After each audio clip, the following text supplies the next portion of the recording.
बंगाल की कलकत्ता की जो घटना है वो शर्मसार करने वाली है सबको, वहाँ के राज्य सरकार से लेकर के, प्रशासन से लेकर के और पूरे देश को शर्मसार करने वाली है।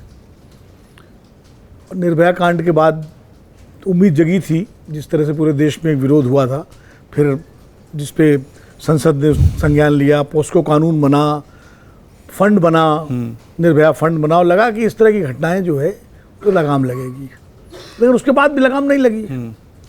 अभी राखी जी बता रही थी, और एक घटना नहीं है, आप कठुआ से लेकर के, हाथरस से लेकर, उन्नाव से लेकर सब गिना दीजिए, बहुत सारी घटनाएं, और ये उसका एक मतलब वो है विभत्सतम रूप। देखिए, घटनाएं घटती हैं, लेकिन उनका फॉलोअप कैसे होता है वो बहुत महत्वपूर्ण है। कोई भी अपराधी घटना हो किसी भी राज्य में, कहीं भी, अब हम लोग यहाँ बैठे हैं, आप मुझे मार दें, मैं आपको मार दूं, यहाँ कोई सरकार नहीं करती, लेकिन उसके बाद का फॉलोअप कैसे होता है वो महत्वपूर्ण है कि पुलिस कैसे एक्ट करती है, सरकार कैसे रिएक्ट करती है, कैसे जो है उसमें अपराधियों को पकड़ा जाता है, वो महत्वपूर्ण। जैसे निर्भया कांड की अगर बात करें तो निर्भया कांड में 24 घंटे के अंदर अपराधी पकड़े गए थे, जबकि कोई क्लू नहीं था, यस। उसके बाद जिस तरह उस लड़की के इलाज से लेकर के और उसको सिंगापुर भेजा गया, और जिस तरह पूरी संवेदनशीलता के साथ तत्कालीन दिल्ली सरकार और तत्कालीन केंद्र सरकार ने दिखाई थी, और रात को, आधी रात को उसकी बॉडी को रिसीव करने के लिए पूरी सरकार वहाँ मौजूद थी, और उसके बाद सारा फॉलोअप था। उसके बावजूद जनता ने बख्शा नहीं उस सरकार को। शीला दीक्षित भी चुनाव हारी और कांग्रेस पार्टी भी चुनाव हारी, उसका एक आफ्टरमाथ था।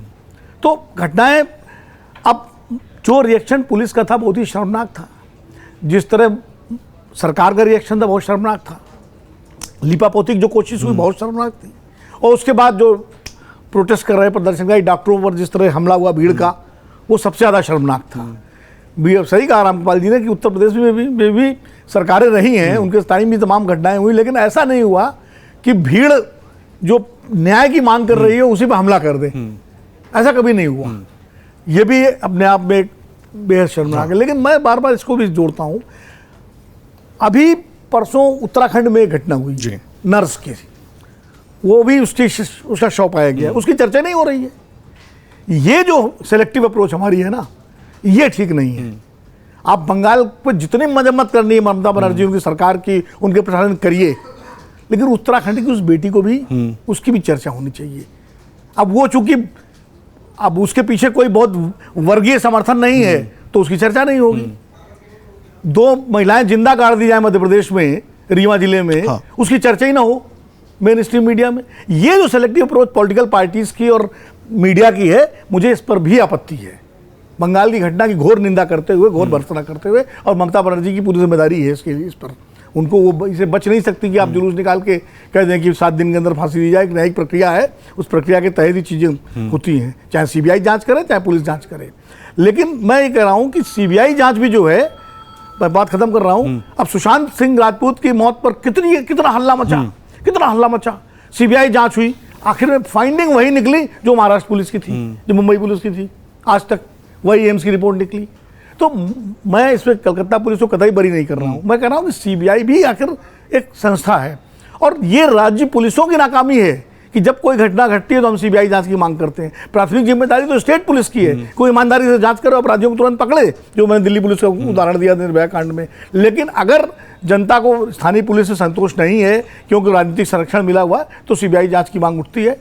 कोर्ट ने बहुत सही फैसला किया, सीबीआई जांच की, कम से कम अब इस मामले में दूध का दूध पानी हो सकेगा, ये उम्मीद है। हाँ, डॉक्टरों को भी अब अपनी हड़ताल कम से कम वापस लेनी चाहिए। स्वास्थ्य मंत्री से उनको आश्वासन मिल चुका है, केंद्र सरकार ने दिशा निर्देश जारी कर दिए हैं, गिरफ्तारियां सीबीआई जांच कर रही है, वरना क्योंकि आम लोग तकलीफ में आएंगे ना उस हड़ताल से, जिनका कोई लेना देना नहीं है। अब दिल्ली में जो मरीज बेचारे एम्स में है या लोहिया अस्पताल में है, उनका क्या कसूर? तो ये डॉक्टरों को भी सोचना चाहिए। अपना दबाव उन्होंने बनाया, पूरा देश उनके साथ है, उस महिला के साथ, ये मेरा इस मामले में कहना है। और इस तरह की घटनाएं अगर नहीं रुकती हैं तो ये शर्म की बात है पूरे राजनीतिक व्यवस्था के लिए, हम सबके लिए, और खासकर उन राजनीतिक दलों के लिए जो अपने राज्य में खामोश हो जाते हैं और दूसरे राज्य पे उसको राजनीतिक मुद्दा बनाते हैं। ऐसी घटनाओं में सबको एक स्वर से बोलना चाहिए, चाहे वो बंगाल में हो, चाहे मध्य प्रदेश में हो, उत्तर प्रदेश में हो, कर्नाटक में हो, कहीं भी हो। अगर आप ये वीडियो YouTube पर देख रहे हैं तो हमारे चैनल को सब्सक्राइब करें और बेल आइकन को दबाना ना भूलें। अगर आप Facebook पर ये वीडियो देख रहे हैं तो हमारे पेज को लाइक करें।